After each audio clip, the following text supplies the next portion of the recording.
everyone, and welcome to this UttryckTV interview with Johan von Schreeb. He is a professor of global disaster medicine at the Department of Global Public Health at Karolinska Institutet, a WHO Collaborative Center for Research on Healthcare and Disasters. He's a medical doctor and was one of the co-founders of the Swedish section for Doctors Without Borders. During the COVID-19 pandemic, he is an advisor on disaster medicine to the Swedish National Board of Health and Welfare, Socialstyrelsen, as well as the Stockholm County Council.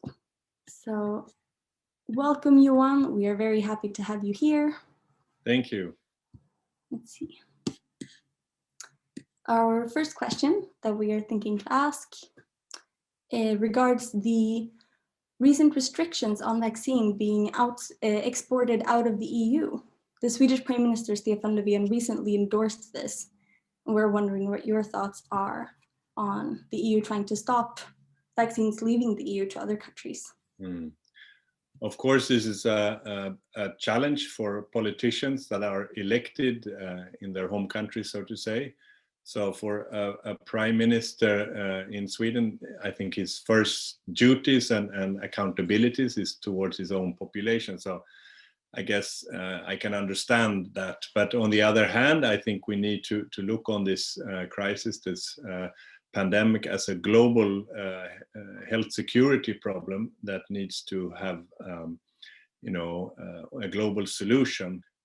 And also you could say that Europe has been quite, and the EU has been quite severely affected. If you look on the people who have died from COVID, it's 90% of the deaths in the world are in upper and middle income countries and in high income countries such as in Europe. So we need to have a broad understanding of context, and also addressing COVID in various parts of the world needs to take into consideration other things as well.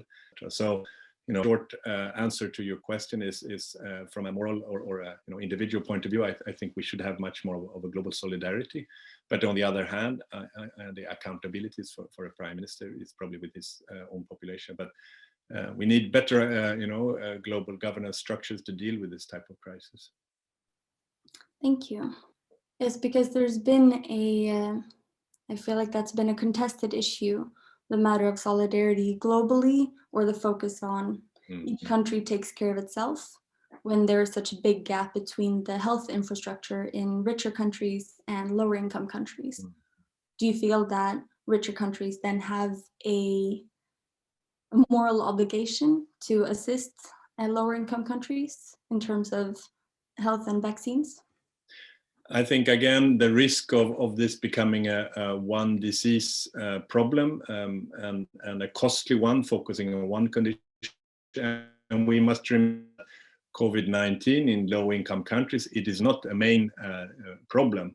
If you look on the reason for death in Africa, it's number 24 is COVID, which means that a low-income country, the benefit of vaccinating that population is quite limited, rather than put resources into other health problems that we know.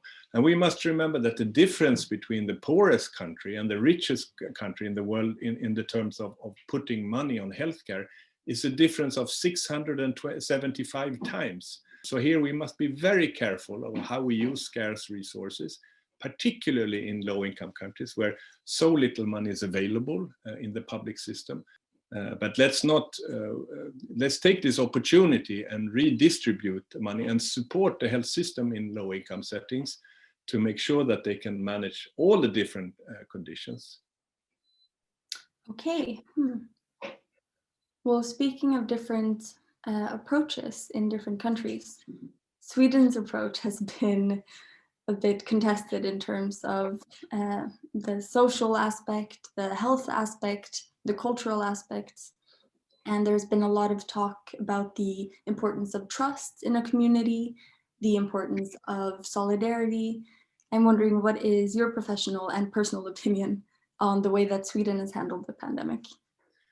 I think what has been interesting to note is, since from the start, I think the outside world's opinion about the Swedish strategy has gone from, initially it was applauded, then it was tested, and then it was applauded again, and then so it really depending on how this epidemic has evolved. There's been very many different opinions, and I think when judging this strategy, we need to have much more time to understand what was the actual effect of it. And we have now seen some studies that actually the excess mortality in Sweden is quite low compared to other European countries. Of course, in comparison with our Nordic neighbors, the mortality rate is quite high, but that has also been the case in previous epidemics, that Sweden has been more affected. We have more immigrants, we have a different population as opposed to our Nordic neighbors. And again, coming back to this one disease perspective, I think it's very dangerous that we put all the focus on this one disease. We need to have a broader public health understanding. Some people have been obsessed by these lockdowns and not even thinking about the side effects of that. And so that's what I argue, that we need to have a broad understanding of the overall effects on the public health level. I think the Swedish strategy over time will have a better reputation, so to say, than it has so far. But of course, there have been problems. They could have done things in a different way. So I'm the first one to critique it. But on the other hand, I think it has had a much more of a public health approach than locking down the society, only focusing on one condition. I think that a lot of wise, even though difficult decisions were taken. Okay, thank you. What would you say is the lesson you have learned from 2020 about how we sustainably can avoid future pandemics or future global health disasters of this sort? That's obviously a very good question. And I think here, again, not risking of focusing only on pandemics. In my field, we talk about an all-hazard approach, meaning that we need to look on any type of hazard, and what is needed to be done in a society on a global level is to reduce our vulnerability. So I think this pandemic is a sign of that the way we are living is not sustainable to future life here on Earth. And I think that needs to be taken into consideration. And of course, as I said, an all-hazard approach means also that we need to look on climate change. We need to take the opportunity here to also change the way we are living our lives and towards a more sustainable way, how we eat, how we travel, how we get our electricity, etc.